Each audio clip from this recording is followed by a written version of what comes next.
Shalom Bapak Ibu Saudara.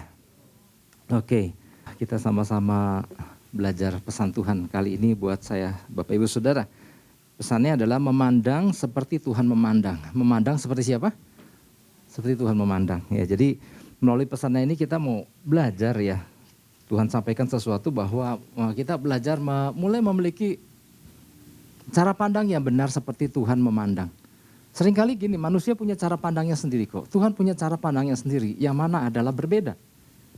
Tapi melalui pesannya ini kita belajar bahwa yuk kita hari lepas hari berusaha menyelaraskan. Sehingga kita enggak salah. Sehingga kita enggak jadi orang-orang yang terkecoh. Waduh ternyata maksud Tuhan tuh ini. Sedangkan maksud aku itu gitu. Nah berarti kan ada yang miss di situ dan kita enggak mau itu. Dan Tuhan juga enggak mau itu. Melalui pesannya Tuhan mau kita belajar sama-sama. Ya, oke. Jadi melalui pesan yang akan kita dengar pagi ini adalah tentang kriteria Tuhan di dalam memakai seseorang, di dalam memilih seseorang. Ya. Karena gini, Bapak Ibu Saudara, percayalah bahwa Tuhan akan pilih kita terus makin hari makin naik, katakan amin. Dan Tuhan memilih kita, Tuhan pilih Daud, Tuhan punya kriterianya buat Daud.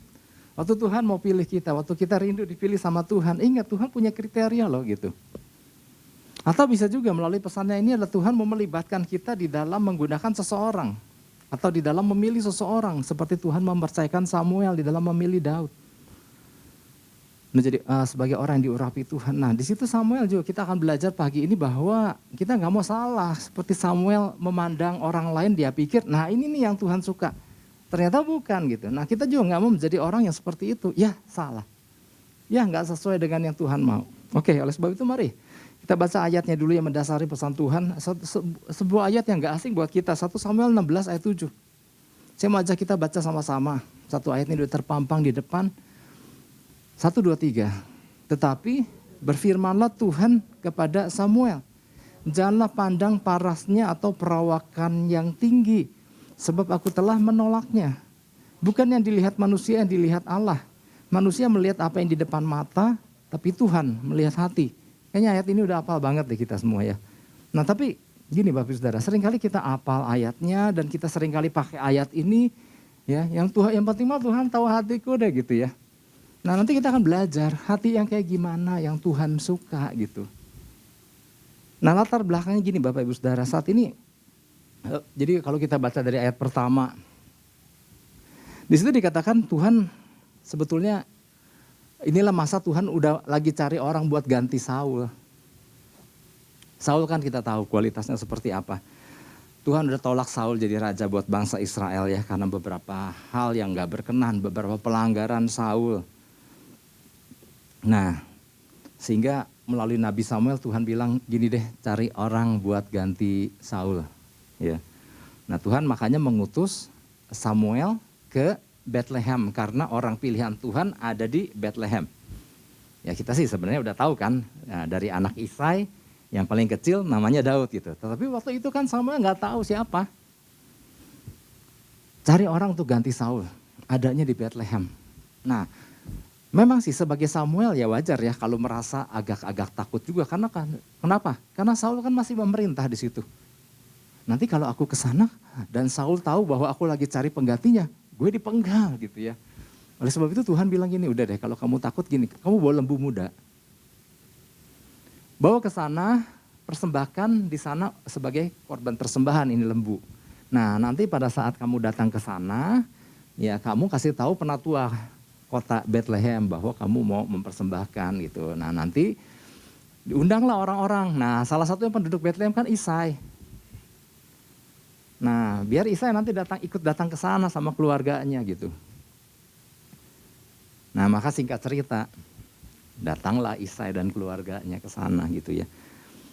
Dan kita tahu kan urutannya kan, ketika Samuel kan belum tahu nih masih bertanya-tanya, dari anak Isai ada yang diurapi nih, yang mana gitu.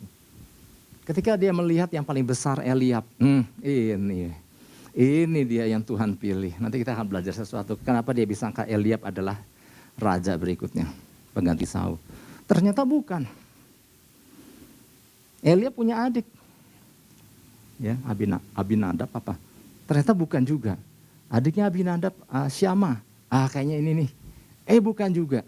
sampai ke 7-7-nya. Tuhan bilang bukan. Makanya sampai Samuel nanya lagi, emang anakmu cuman ini? Ada lagi enggak? Ada katanya. Di mana? Lagi menggembalakan kambing domba.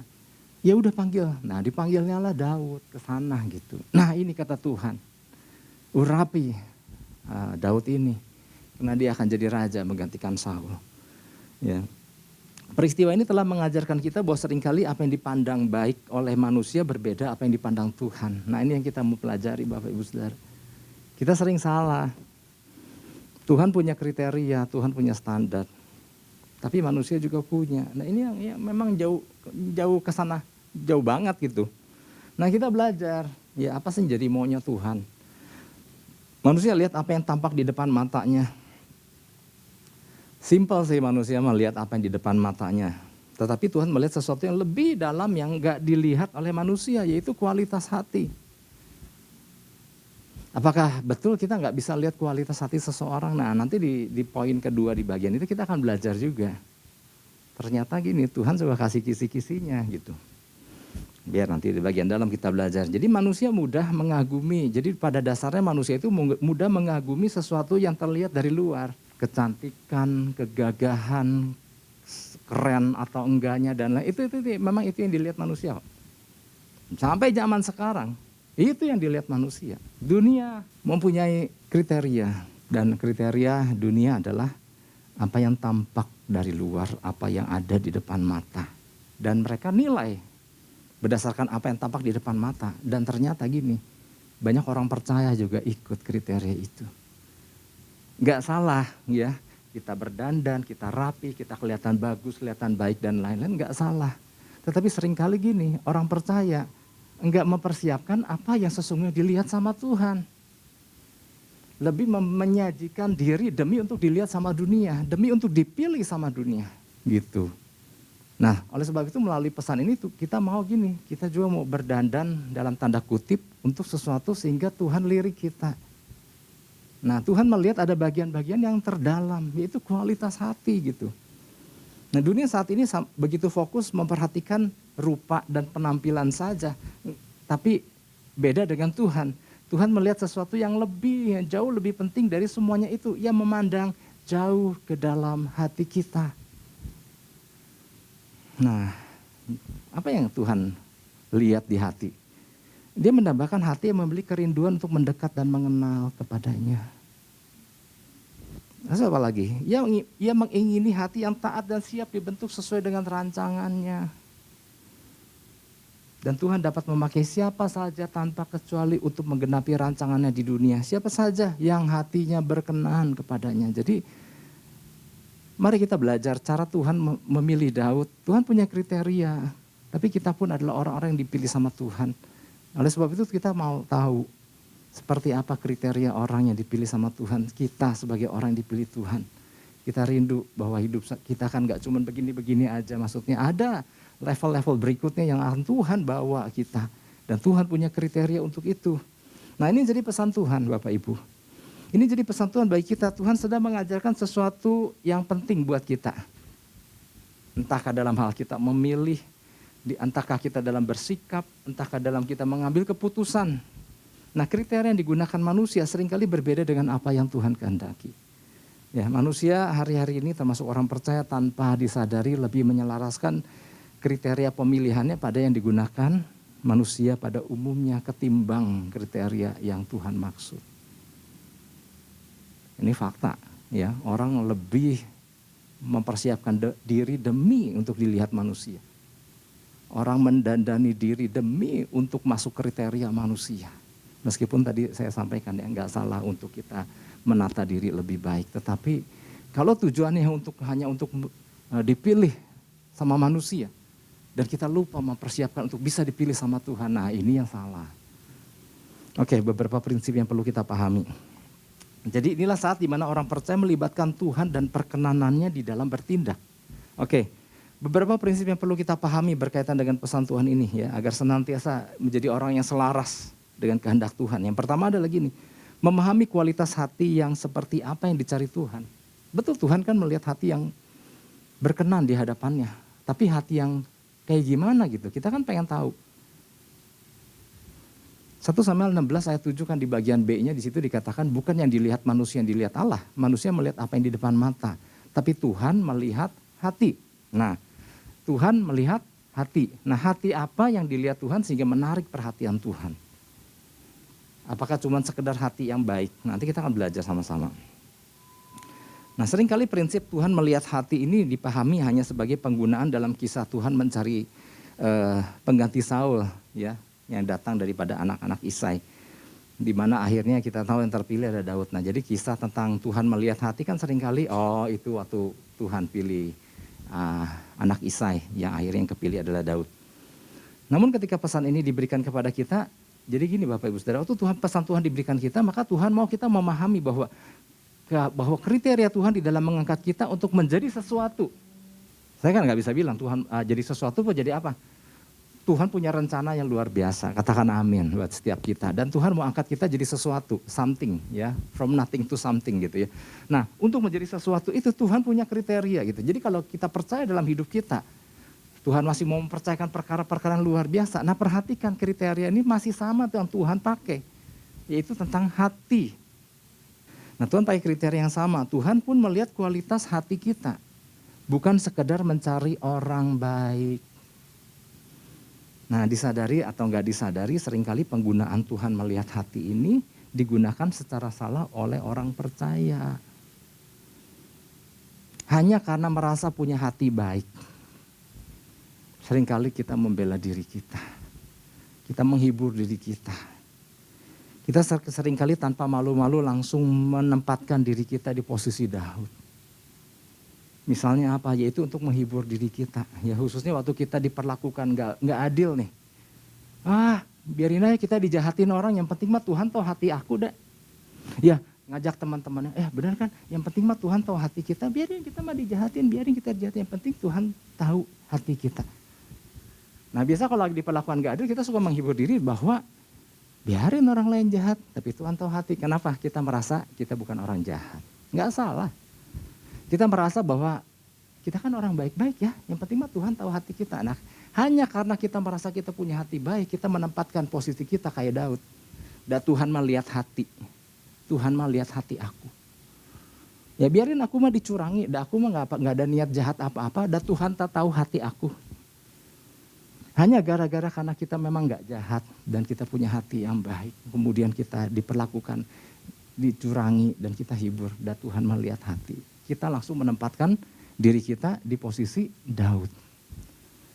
Sekarang pertanyaannya gini, apakah posisi Daud hatinya dipilih Tuhan karena Daud baik?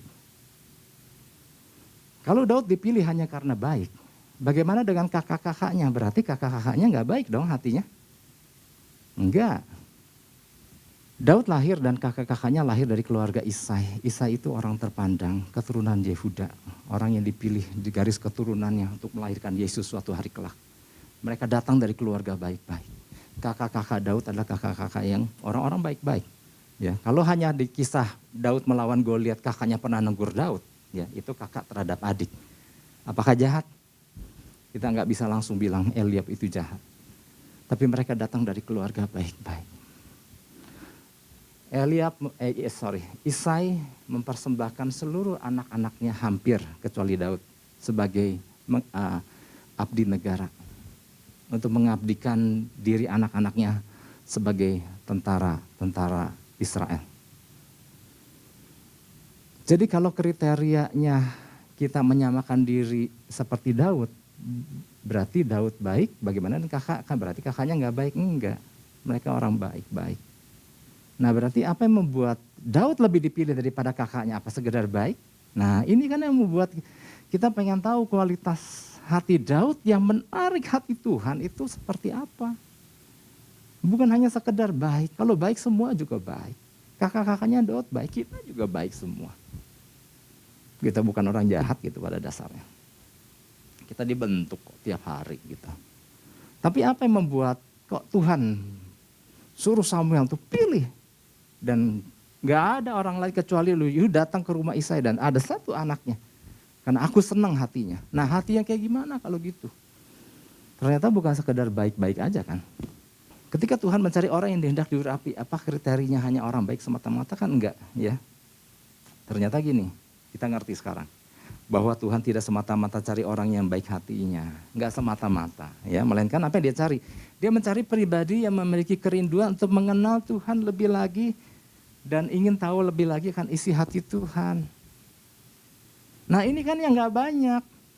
Jadi kebergantungan Daud sejak muda, ya, waktu itu juga muda sih, waktu dipilih diurapi itu ada sekitar 12-13 tahun. Jadi bayangkan seorang anak kecil, hatinya ditaksir Tuhan karena kebergantungan dia terhadap Tuhan pada waktu dipercayakan oleh orang tuanya untuk mengembalakan kambing domba, dan ini gak mudah. Karena zaman itu kebanggaan keluarga adalah mengabdi sebagai pegawai negeri dalam ketentaraan. Tugas mengembalakan kambing domba itu dipercayakan sama pegawai istilahnya. Tapi buat Daud ya udah, apapun yang dipercayakan, dia ambil tanggung jawab itu mengembalakan kambing domba. Punya ayahnya, punya orang tuanya, seberapa jumlahnya. Dan ini gak mudah buat seorang anak kecil mengembalakan kambing domba ke padang rumput yang lumayan jauh. Dan bagaimana ketergantungan hatinya untuk berlindung sama siapa, gak ada. Kecuali dia menggantungkan perlindungannya sama Tuhan. Di malam yang sepi, nggak ada listrik, begitu gelap. Ya memang untuk membayangkan suasana Daud pada waktu itu harus benar-benar kita berada di tempat yang belum ada listrik. Hanya mengandalkan titik-titik bintang, itu pun kalau cerah langit malam itu. Nah bagaimana? Ada ketakutan, ada kekhawatiran, dan Daud menggantungkan semua pemeliharaan itu sama Tuhan. Ketakutannya dia serahkan, kekhawatirannya dia diserahkan. Ketika ada singa dan beruang, dan kita tahu kan itu pengalaman Daud. Bagaimana dia bergantung sama Tuhan, Tuhan gimana strateginya nih. Dia bukan tokoh superhero yang gampang, gua cekek, gua robek itu janggut. Enggak, dia sama anak muda biasa. Tuhan gimana caranya nih ngadapin singa, gimana caranya nih ngadapin beruang. Bagaimana dia minta tuntunan Tuhan. Nah, ketergantungan, pengalaman, ingin dituntun, ingin dibimbing sama Tuhan, ini yang membuat wow, ini anak Tuhan senang banget. Tuhan telah mendapatkan seorang yang hatinya telah dipersembahkan buat Tuhan. Ketika kita melihat pemandangan di luar, kita hanya bilang hebat ya, bagus ya gitu ya. Tapi beda kalau Daud lihat pemandangan pada waktu itu. Dia menaikkan mazmurnya, dia mengucap syukur, Tuhan Engkau dahsyat. Jadi dalam mazmur, bagaimana dia mengagumi Tuhan sampai bagian yang terkecil ketika dia dirajut di dalam kandungan ibunya. Hatinya penuh dengan pengaguman pada Tuhan. Hatinya penuh dengan hal-hal yang orang lain gak pikir tapi dia pikirin. Dan ini membuat dia selalu terkagum-kagum, dan Tuhan senang itu. Tuhan telah mendapatkan seorang yang senang mengejar hadiratnya. Ya, bahkan perjanjian baru mencatat lagi bahwa Daud, Tuhan, aku berkenan sekali sama yang namanya Daud bin Isai. A man after my own heart, orang yang mengejar hadiratku. Sampai Tuhan bilang, aku senang banget. Ingat, a man after my own heart, itu bukan orang yang sinless, bukan orang yang tanpa dosa. Daud pernah jatuh dalam dosa, enggak tanggung-tanggung. Tapi orang yang tipe seperti ini adalah orang yang ketika ditegur, orang yang mau membuka hatinya, mengakui dan kemudian bertobat. Dan ngejar Tuhan lagi. Bukan orang tanpa salah. Tapi orang yang mau diperbaiki, siap ditegur, siap diperbaiki, siap dikoreksi, siap didisiplin. Ada masa-masa di Mazmur dia waktu didisiplin sama Tuhan, dia bilang aku. Namun seorangnya hatinya mau terbuka buat Tuhan. Mulai Tuhan koreksi aku. Tapi Tuhan jangan sampai enggak.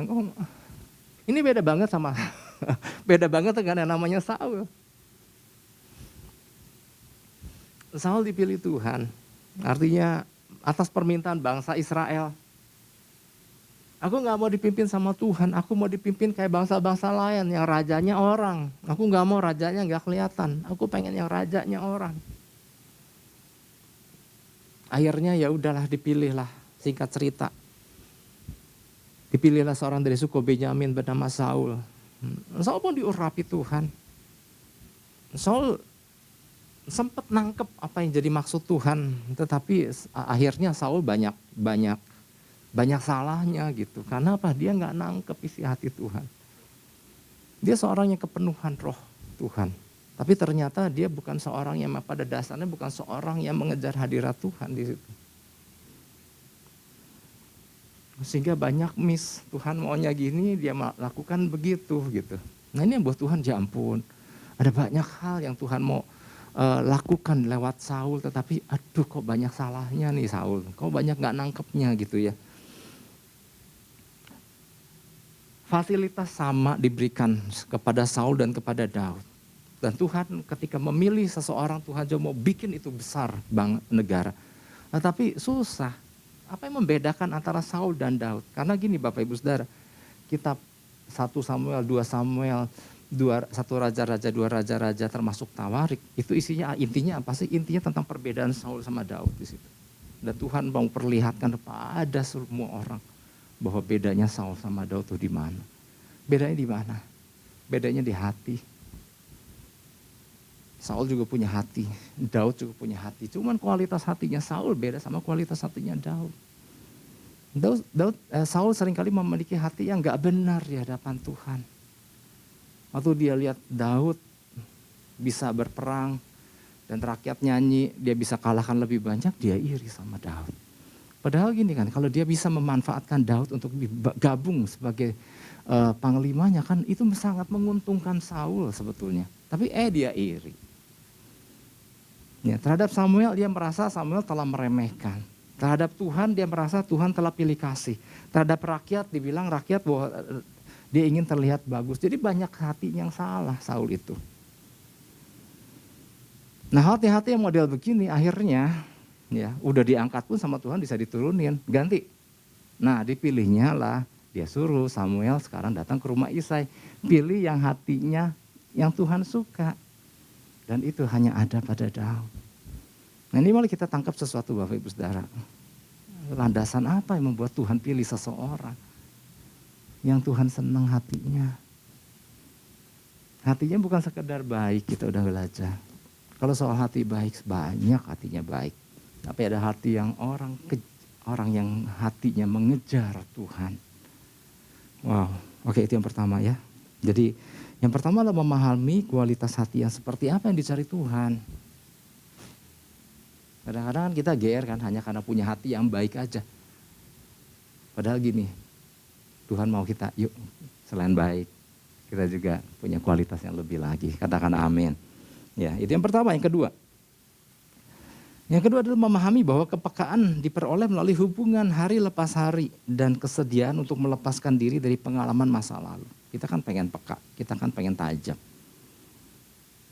Untuk tajam, untuk peka itu gak bisa cuman pernah menjalin hubungan sama Tuhan. Tapi itu didapat lewat hubungan hari lepas hari. Ya. Kalau kita bergaul dengan Tuhan, kita kenal standar Tuhan dan ketika ada sesuatu yang berbeda dengan standar Tuhan, kita langsung menyadari, bukan ini, bukan yang Tuhan kehendaki. Dan itu yang pertama. Yang kedua untuk melepas juga kesediaan untuk melepaskan diri dari pengalaman masa lalu. Setiap kita punya pengalaman masa lalu dan Tuhan polanya gak selalu sama. Oleh sebab itu kita perlu mengikuti langkahnya Tuhan karena polanya gak selalu sama. 1 Samuel 16 ayat 6. Ketika mereka itu masuk dan Samuel melihat Eliab. Lalu pikirnya, sungguh di hadapan Tuhan sekarang berdiri yang diurapinya. Jadi pada saat Samuel ngelihat Eliab nih, baru ketemu sama Isai kan, Isai membawa anak-anaknya. Dan waktu dia lihat Eliab, Samuel langsung, nah ini dia nih, ini yang dipilih Tuhan nih untuk jadi raja. Ya. Jadi salah satu tokoh penting yang nggak bisa dilepaskan daripada kisah mencari seseorang yang akan diurapi Tuhan sebagai raja menggantikan Saul. Tokoh yang nggak bisa dilepaskan adalah ada tokoh Nabi Samuel. Ya. Tadi kan tentang posisi kita bahwa suatu hari Tuhan bisa aja angkat kita kayak Daud. Tetapi bisa aja suatu hari Tuhan mempercayakan kita kayak Samuel. Engkau pilih, ada tugas tertentu. Nah Tuhan bilang, nah kriterianya kayak begini gitu. Nah ternyata kan Samuel kan miss kan di situ. Karena dia pikir ini yang dipilih Tuhan. Eliab. Tapi ternyata aduh bukan. Nah seorang Nabi Samuel aja bisa miss. Untuk memilih seseorang yang ternyata beda sama yang Tuhan maksud. Itu bisa terjadi sama kita, bisa. Dan kita kan gak mau. Nah, oleh sebab itu kita belajar. Mencari seorang yang dimaksud Tuhan bukanlah perkara mudah. Kita karena udah baca Alkitabnya, jadi kita tahu jalan ceritanya. Nah, Samuel pada waktu itu kan disuruh pergi ke Bethlehem. Ya Tuhan kasih kisi-kisi lah, anak Isai. Dari udah dipersempit begitu aja masih bisa salah. Karena ternyata anak Isai kan 8 gitu ya. Memilih satu dari antara 8 pun nggak mudah. Karena ternyata sama Samuel kan diurut kan. Eliab bukan, oh yang kedua. Bukan, oh pasti yang ketiga. Untung Alkitab nggak catat semua satu-satu ya, sampai akhirnya tepatlah yang dipilih oleh Samuel. Ternyata anak ke-8, karena dia urut satu-satu akhirnya kena juga. Tetapi kan gini Bapak Ibu Saudara, maksudnya adalah gini. Kalau diurut lama-lama kena juga gitu. Tetapi kan apa kita mainnya kayak gitu? Enggak. Kita mau belajar. Ya, apa yang membuat Samuel kok bisa pilih Eliab dan yakin banget ini dia. Oke, bagi Samuel seorang yang udah lama iring Tuhan sepatutnya ia paham betul. Orang seperti apa yang dimaksud Tuhan untuk menggantikan Saul kan, mestinya kan. Ini kan senior banget nih Samuel. Karena gini, Samuel tuh hakim loh Bapak Ibu. Hakim tuh sekelas raja. Dia jadi hakim bangsa Israel menggantikan Imam Eli. Jadi pemimpin tertinggi bangsa Israel setelah Imam Eli adalah Nabi Samuel. Cuman rakyat protes. Karena waktu Nabi Samuel kan hakim. Rajanya siapa? Tuhan. Nah mereka gak mau, rajanya pengen orang. Ini kan downgrade sebetulnya, tapi ya udahlah kalau pengen orang ya orang, akhirnya Saul kan. Nah, apa yang membuat Samuel kok kurang peka? Nah, kita belajar ya, bukannya kita mau merendahkan Samuel, oh dia luar biasa, tapi kita belajar ya. Beberapa yang seringkali membuat kita sebagai orang percaya kurang peka, diantaranya adalah gini. Yang pertama, seringkali kita menggunakan pola yang sama terus dengan yang pernah dulu Tuhan gunakan. Atau dulu kita pernah mengalami apa dan kita mengalami hal yang kurang lebih sama, kita pakai yang itu aja dah. Pakai contoh yang itu aja gitu ya. Karena gini, malas tanya. Kalau kita pakai bikin baju nih, pakai pola yang mana? Udah pakai pola yang waktu saya masih kecil ya, pasti gak muat ya. Penyebabnya adalah memang malas bertanya. Beda dengan Daud. Nah Daud bedanya apa? Daud seneng nanya. Waktu bangsa Israel diserang Filistin, Daud kan nanya, Tuhan gimana nih strateginya? Tuhan bilang gini. Dan menang. Setelah gak berapa lama, diserang lagi Israel sama Filistin. Ya kan kita pernah belajar ya. Daud udah pakai pola yang sama, kemarin juga menang gitu ya. Enggak, dia datang lagi sama Tuhan. Nah Tuhan, kalau kayak ini gimana nih? Nah Tuhan kasih tahu lagi, nah kalau ini caranya gini. Seperti ini, A, B, C, D, Tuhan ajarin lagi. Dan Daud lakukan, dan Daud menang. Daud rajin nanya. Nah, Samuel masih terpaku dengan pengalaman masa lalunya ketika ia diperhadapkan dengan bangsa Israel yang pada waktu itu nggak mau dipimpin Tuhan. Jadi dia bilang sama Tuhan, Tuhan ini gimana nih nggak mau dipimpin sama Tuhan, pengen sama manusia. Ya udah pilih ini aja. Akhirnya dipilihlah Saul dari suku Benyamin. Waktu Samuel melihat Saul, ada sesuatu yang berbeda pada tampilan Saul. Saul itu orangnya tinggi. Lebih tinggi dari rata-rata orang Israel pada waktu itu. Dan Samuel, dan memang Saul yang dipilih, dan kebetulan Saul tinggi gitu ya maksudnya. Nah Samuel pakai pola yang sama. Oh kalau tinggi pasti dipakai jadi raja nih. Jadi waktu dia lihat Eliab, nah di sini. Ketika mereka itu masuk dan Samuel melihat Eliab, lalu pikirnya sungguh di hadapan Tuhan sekarang berdiri yang diurapinya. Memang dia gak bilang soal tinggi kan, tapi di ayat yang ke-7. Tuhan tahu. Ayat yang ke-7 bilang apa di sini? Tapi berfirmanlah Tuhan kepada Samuel, janganlah pandang parasnya atau perawakan yang tinggi, bukan dia. Samuel, Tuhan kau tahu sih, gara-gara aku ngelihat Eliab tinggi, aku pikir ini nih jadi rajanya. Pengalaman masa lalu, enggak selalu sama. Dan Samuel sempat terpaku dengan pengalaman waktu dia mau ngurapi Saul pada waktu itu dan dia lihat Saul memang tinggi. Jadi waktu dia lihat Eliab tinggi, nah inilah Tuhan demen orang tinggi ternyata itu jadi raja bangsa Israel. Ternyata sama enggak? Enggak. Tuhan pilih orang pendek, Daud itu enggak tinggi. Tapi Samuel sempat terkecoh, dia pikir sama terus polanya gitu. Nah ini yang perlu kita pelajari Bapak Ibu Saudara. Itulah sebabnya kita perlu bertanya sama Tuhan, karena gini polanya gak selalu sama. Bentar pilih orang tinggi, bentar dia dipilih orang pendek, bentar dia pilih orang sedang, bentar pilih yang kayak gimana gitu posturnya. Gimana Tuhan? Tapi Tuhan kan lihat kualitas hati seseorang, bukan sekedar perawakan luarnya. Nah, jadi gini, berjalan bersama Tuhan membutuhkan kesiapan untuk mengikuti alur kemana Tuhan mengarahkan kita. Intinya itu. Bukan soal seberapa tinggi, seberapa pendek. Itu yang pertama, apa yang membuat kadang-kadang kita suka salah. Yang kedua, rasa segan pada manusia.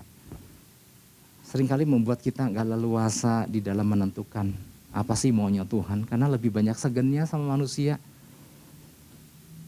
Aduh jangan gak enak kalau kita banyak gak enaknya. Kita sebenarnya sedang tidak membiarkan Tuhan bekerja dalam kehidupan kita.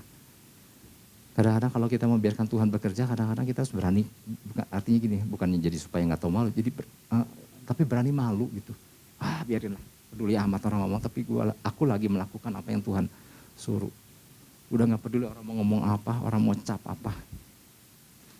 Tapi Samuel banyak pertimbangannya, disuruh ke Bethlehem, aduh Tuhan nanti kalau ketahuan sama Saul, aku ke Bethlehem, nanti aku ketahuan nih kayak lagi mau cari saingannya Saul. Ya udah, bawa lembu aja gitu. Banyak gak enak hatinya. Jadi perjalanan ke Bethlehem ke tempat Isai membuat Samuel takut terhadap Saul. Makanya waktu ketemu Eliab kan kriteria Samuel adalah ada pilih yang tinggi dan yang kayak Saul dah. Dan nanti ada alasan kenapa pilih ini.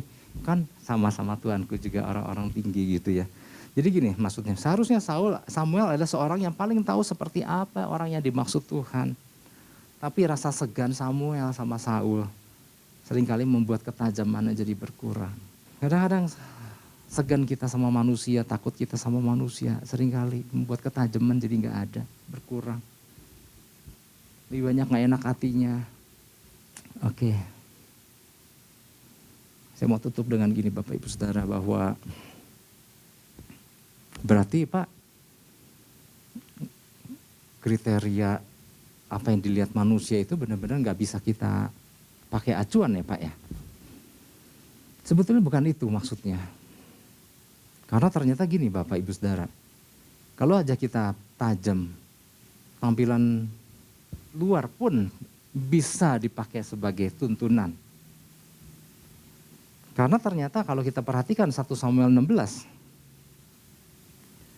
di situ kan ada, waktu akhirnya Samuel nanya sama Isai, emang anakmu gak ada lagi? Ada satu lagi menggembalakan, panggil.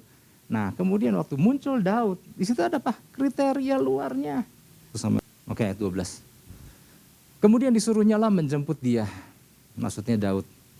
Iya, nah lihat ada kriteria tampak penampilan. Ia kemerah-merahan, matanya indah, dan parasnya elok. Lalu Tuhan berfirman, bangkitlah, urapilah dia, sebab inilah dia. Bukan semata-mata hanya Tuhan yang tahu isi hatinya, tapi Tuhan juga ajar Samuel. Ini orang ini juga punya kriteria tampilan luar kok. Ada yang menarik di sini. Bukan soal kemerah-merahan, karena dapat kejemur. Tapi ada satu yang dikatakan, matanya indah. Ini bukan bicara soal anak Yahudi umur 12-13 yang orang Yahudi kan gak kayak Arab loh, kayak orang Eropa. Cakep banget gitu, apalagi kalau dibilang kemerah-merahan, matanya indah, parasnya elok. Ini Daud sebetulnya itu cakep banget Bapak Ibu Saudara. Nah tetapi bukan soal lagi muji tampilan luar semata-mata, ada yang ditekankan matanya indah. Ada yang menarik di sini Bapak Ibu Saudara. Apa yang dimaksud dengan matanya indah? Ada sebuah keindahan yang terpancar dari mata Daud. Matanya bright. Matanya terang. Matanya tidak ada kepalsuan, tidak ada kebohongan. Ada pancaran orang mata yang tulus ada pada anak ini. Itu artinya dalam bahasa asli. Ada hubungannya mata sama hati. Di dalam perjanjian ada. Mata adalah pelita tubuh. Kalau matamu baik, maka teranglah seluruh tubuhmu. Hasil daripada hati yang terang. Mata adalah pelita tubuh apabila matamu baik. Nah, mata yang disebut apabila matamu baik itu bukan matanya indah, sekedar indah. Tetapi apabila matamu fokus. Kalau engkau memiliki single fokus. Kalau matamu tertuju sama Tuhan, maka teranglah hidupmu. Ini klop dengan perjanjian lama. Mata Tuhan menjelajah seluruh negeri untuk memberikan kekuatan bagi orang yang bersungguh hati. Bagi orang yang hatinya committed to God. Bersungguh hati. Committed to God artinya adalah orang yang memiliki single fokus. Hanya tertuju kepada Tuhan. Itu sama dengan committed heart. Hatinya commit sama Tuhan. Hatinya tertuju sama Tuhan.